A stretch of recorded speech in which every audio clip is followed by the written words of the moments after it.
Hello friends, ये video percentage के PYQ पर आधारित दूसरा वीडियो है। आइए आगे के प्रश्नों को हम सॉल्व करने की बेस्ट टेक्निक को डिस्कस करते हैं। तो पिछले वीडियो में हमने 9 क्वेश्चन कर लिए थे। आज यह 10वां प्रश्न। प्रश्न ये कहता है कि 6% का कितना प्रतिशत 5% है? 6% का कितना प्रतिशत माना x प्रतिशत कितना है? 5% है। ठीक, अब आपको x की वैल्यू चाहिए।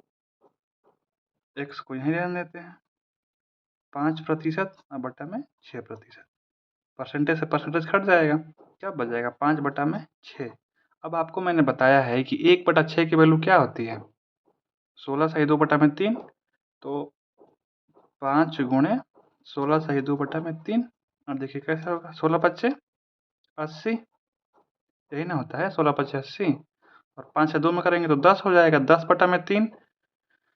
तो 10/3 यहाँ लिख देंगे। अब मैंने आपको ये भी बताया था कि ऊपर वाली वैल्यू कभी भी बड़ी नहीं हो सकती है। तो 3 से 10 में भाग देंगे तो 3 बार जाएगा। 3 तिहाई 9। 3 बार जा रहा है तो 3 इसमें जुड़ जाएगा 83। कितना हासिल बचा? 1 और ये 3। 83 सही 1/3 इस प्रश्न का सही उत्तर होगा। या इसको हम 83.33 भी लिख सकते हैं, जो कि हमारे ऑप्शन ए में है। तो इस प्रश्न का उत्तर होगा ऑप्शन ए। आइए सवाल नंबर 11 देखते हैं। सवाल नंबर 11 कहता है कि 250 का कितना प्रतिशत 700 है? मानते हैं x प्रतिशत। 250 का x प्रतिशत बराबर 700, यही ना है? तो आपको यहाँ पे वही निकालना है। x को यहीं रहने देते हैं। 700 बटा में 250 कट सकता है। देखिए कैसे, 0 से 0 कट जाएगा, 5 से कटेगा, 5 5 25 और 5 से कई बार में 14 बार में कितना आ गया? 14 बटा में 5। अब आपको हमने बता रखा है कि 1/5 का वैल्यू कितना होता है? 20%। तो 14 गुणे 20% इसको कर दीजिए। 14 दूनी 28 और एक 0, यानी कि 280%। इस क्वेश्चन का आंसर होगा ऑप्शन नंबर बी। आइए अब सवाल नंबर 12 देखते हैं। सवाल नंबर 12 ये कहता है कि 5/3 3/5 से कितना प्रतिशत अधिक है? तो पहले ये देंगे कि पहले कितना अधिक है। 5/3 3/5 से कितना अधिक है, इसको देखने के लिए घटाना पड़ेगा। 5/3 में से 3/5 को घटाना पड़ेगा। इसका एलसीएम क्या हो जाएगा? 15। 5 5 25 माइनस 3 तिहाई 9। कितना हो जाएगा? 25 में से 9 गया 16/15। ठीक है। अब 5/3 3/5 से 16/15 अधिक है।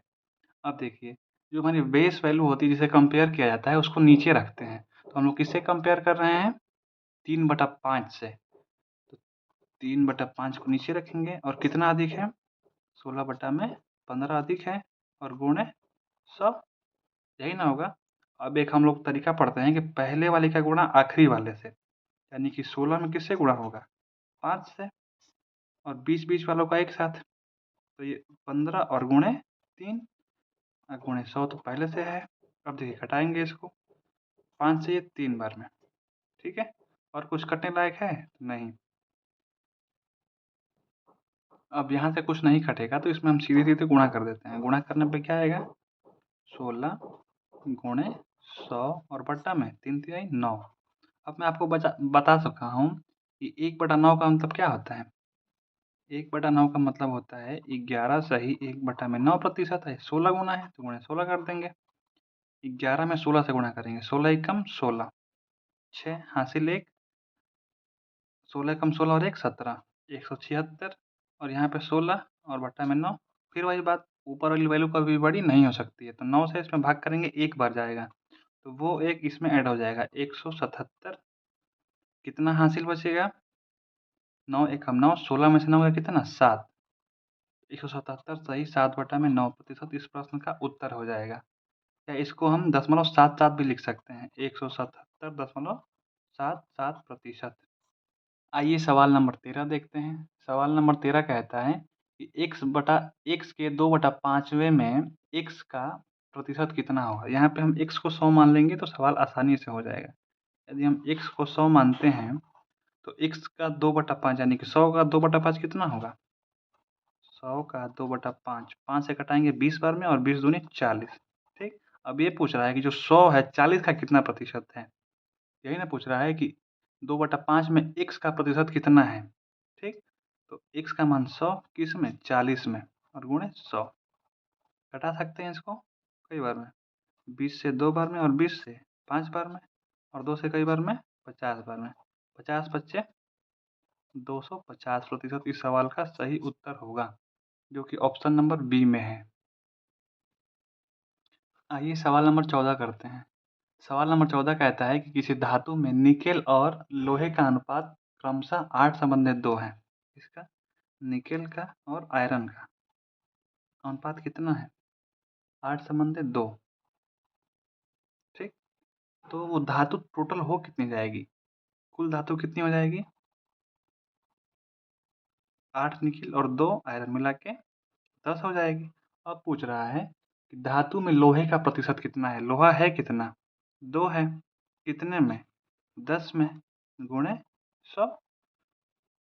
एक बार एक 5 बार और एक 5 से 20 यानी कि 20% आंसर होगा, जो कि ऑप्शन नंबर डी में है।